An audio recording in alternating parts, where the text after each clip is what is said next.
আসসালামু আলাইকুম, কেমন আছেন সকলে? চলে আসলাম সকলের উদ্দেশ্যে রমজানে যারা হচ্ছে কাজ করতেছেন, মন দিয়ে কাজ করেন। রমজানে যারা কাজ করেন তাদের অনেক কষ্ট হচ্ছে, তাদের হচ্ছে অনেক স্ট্রাগল হচ্ছে।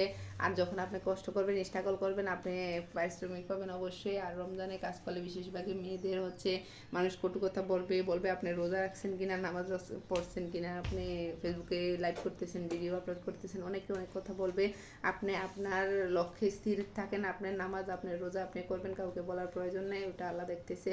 আর হচ্ছে আপনি যে ফেসবুকে কাজ করতেছেন সেটা চালিয়ে যান, সেটা কখনোই বন্ধ করবেন না। কারণ হচ্ছে আপনি যখন বন্ধ করে দিবেন তখন আপনি কখনোই সফলতা পাবেন না। আর আপনি যখন কাজ করেই যাবেন তখন এটা থেকে ভালো কিছু পাবেন আশা রাখি।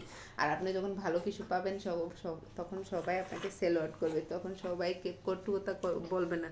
আর যখন আপনাকে মানুষ কটু কথা বলে, মানুষ যখন আপনাকে হিংসা করে, আপনাকে নিয়ে সমালোচনা করে, তখন বুঝবেন যে আপনার লেভেলটা অনেক উপরে।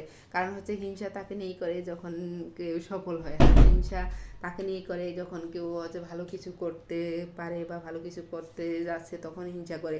আর হিংসা তারাই করবে যারা হচ্ছে কিছু করতে পারে না। আর আপনাকে অনেকে বলবে যে ফেসবুকে ভিডিও আপলোড করে ভিডিও বানাচ্ছে। আরে ভাই, আপনাকে বলে ভিডিও আপলোড করতেছে, ভাই বোন ভিডিও আপলোড করতেছে, ভিডিও বানাইতেছে, উনি তো বানাইতে পারে না তাই বলে। কারণ সবাই এটা পারে না, ভিডিও আপলোড করা, কাজ করা, মেনটেন করা, সবার সাথে সুসম্পর্ক বজায় রাখা, এটা সবাই পারে না। সে পারে না বিধায় আপনাকে হিংসা করতেছে। আর যদি সে পারতো ভালো মনের ভিতর, তাহলে বলতো যে তুমি কাজ করো, আমিও কাজ করবো, আমাকে হেল্প করো।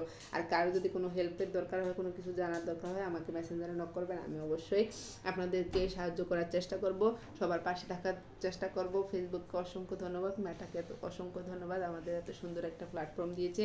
আমার এই ভিডিওটি যারা দেখছেন তারা হচ্ছে সুন্দর গঠনমূলক কমেন্ট করবেন, আর কেউ না দেখে কমেন্ট করবেন না। আপনি আমাকে ফাঁকি দিচ্ছেন কিন্তু ফেসবুককে ফাঁকি দিতে পারবেন না। ফেসবুক অবশ্যই